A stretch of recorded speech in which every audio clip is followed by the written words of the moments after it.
Hello बच्चों, let's read this question. The question says, let P be the point -3, 0 and Q be a moving point 0, 3t.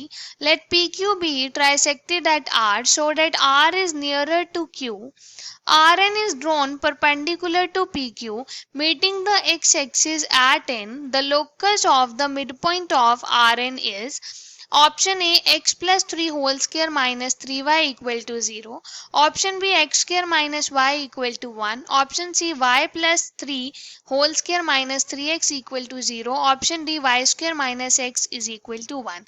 इस question में हमें एक P point दिया है, Q point दिया है और बोला है जो PQ है उसे R जो है वो ट्राइसेक्ट कर रहा है और R Q के नियरर है।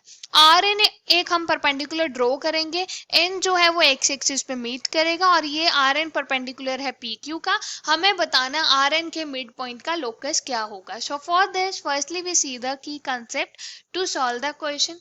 इस क्वेश्चन को सॉल्व करने के लिए हम कंसेप्ट यूज करेंगे। अगर हमारे पास एक पॉइंट ए है x1, y1, एक पॉइंट बी है विच इज x2, y2, तो यहाँ से हम अगर कहें कि ये ए और बी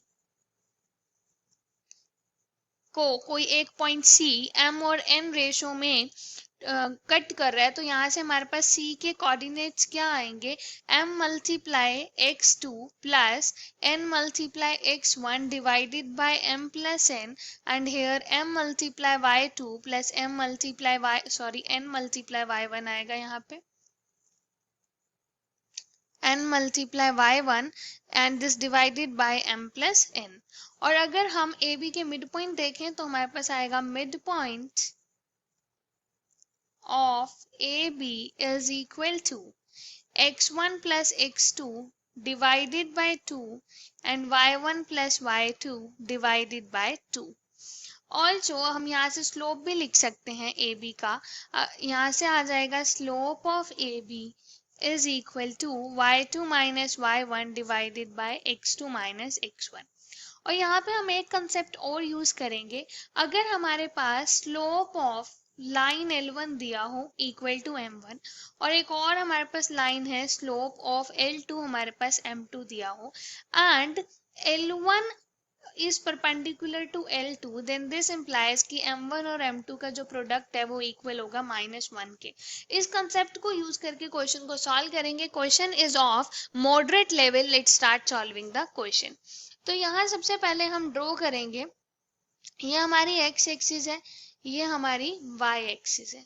तो यहाँ से हमें बोला है एक पॉइंट है P which is -3, 0 और एक पॉइंट है Q which is 0, 3t। अब हम इसको क्या करेंगे, ज्वाइन करेंगे। ठीक है, तो इसको R कट कर रहा है, R जो है वो Q के नियरर है, ये हमारा पॉइंट R हो गया। अगर मैं इसको ऊपर लिखूं इट इज मच बेटर क्योंकि हमें नीचे और भी कंस्ट्रक्शन करनी है। सो ये R हो गया। तो ये कौन सी रेशो में डिवाइड हो रहा है, 2:1 में। तो यहाँ से हमारे पास ये आ गया 2:1 क्योंकि ट्राइसेक्ट हो रहा है ना, तो और R नियरर है Q के, तो ये 1 पार्ट है और P से R तक 2 पार्ट्स है, तो 2:1 हो गया। हम यहाँ से R का कोऑर्डिनेट फाइंड कर सकते हैं, बट उससे पहले हमें बोला है कि जो R है, ये जो PQ है और RN हम एक क्या करेंगे, परपेंडिकुलर ड्रॉ करेंगे। तो ये हमने RN एक परपेंडिकुलर ड्रॉ किया, ये हमारा पॉइंट N है और ये x एक्सिस पे है तो ये x, 0 होगा और इसका कोई मिड पॉइंट होगा। सपोज यहाँ पे S इसका मिड पॉइंट है, इसके कोऑर्डिनेट h और k ले लिए, ये हमें बोला है। तो सबसे पहले हम R के कोऑर्डिनेट्स फाइंड करेंगे। सो R के कोऑर्डिनेट्स फाइंड करने के लिए we have R is given as 2 multiply 3t। सबसे पहले x के देखेंगे तो 2 multiply 0 plus 1 multiply -3 divided by 2 plus 1, 2 multiply 3t plus 1 multiply 0 divided by 2 plus 1। तो यहाँ से हमारे पास आ गया R के कोऑर्डिनेट्स हैं -3/3, 6t/3। So that means R के कोऑर्डिनेट्स क्या आ गए, -1, 2t। तो हमारे पास R आ गया -1, 2t। अब R और N का मिड पॉइंट S है, तो यहाँ से हम देखेंगे S is mid point of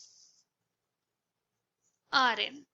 तो यहाँ से S के कोऑर्डिनेट्स क्या हो जाएंगे, S is given by -1 + x/2, comma 2t plus 0/2। तो यहाँ पे s के कोऑर्डिनेट्स क्या है, h comma k, this is -1 plus x/2 और यहाँ से 2t/2 का t आ जाएगा। अगर हम यहाँ से कंपेयर करेंगे तो h is equal to -1 plus x/2 and यहाँ से k है उसकी वैल्यू t के इक्वल आ गई। तो x की वैल्यू यहाँ से फाइंड की, x is equal to 2h plus 1 और k की वैल्यू यहाँ से हमारे पास t है। h और k यहाँ से x की वैल्यू आ गई, यहाँ से ये k को t के इक्वल लिख सकते हैं।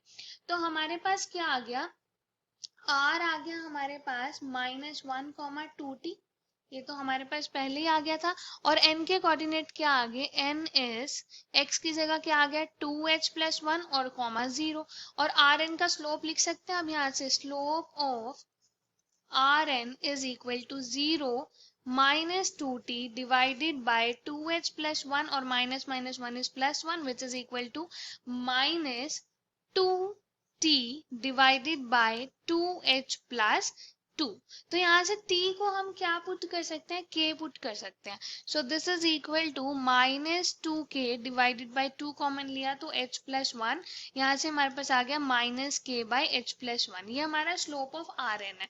अब हमारे पास p और q भी हमें पता है। p हमें दिया है -3, सॉरी यहाँ पे -3 है, -3,0 और q हमें दिया है 0,3t।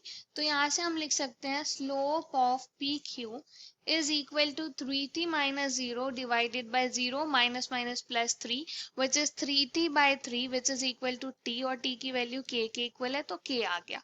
और हमें पता है as PQ is perpendicular to RN, ये दोनों परपेंडिकुलर है। So that means slope of PQ multiply slope of RN is equal to -1। Slope of PQ कितना है, k है, मल्टीप्लाई होगा ये माइनस के डिवाइडेड बाय h प्लस 1 से, दिस इज इक्वल टू -1। तो आ गया हमारे पास यहाँ से -k² is equal to this is -h - 1 -h - 1। तो यहाँ से अगर हम देखें तो हमारे पास आ जाएगा k² is equal to h plus 1।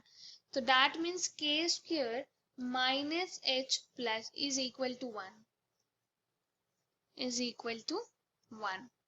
तो यहाँ से हम अब लोकस लिख सकते हैं। लोकस के लिए हम क्या करेंगे, k की जगह y पुट करेंगे और h की जगह x। So that means locus is y² minus x is equal to 1, which is option D. Hope you understood it well. Best of luck. Thank you.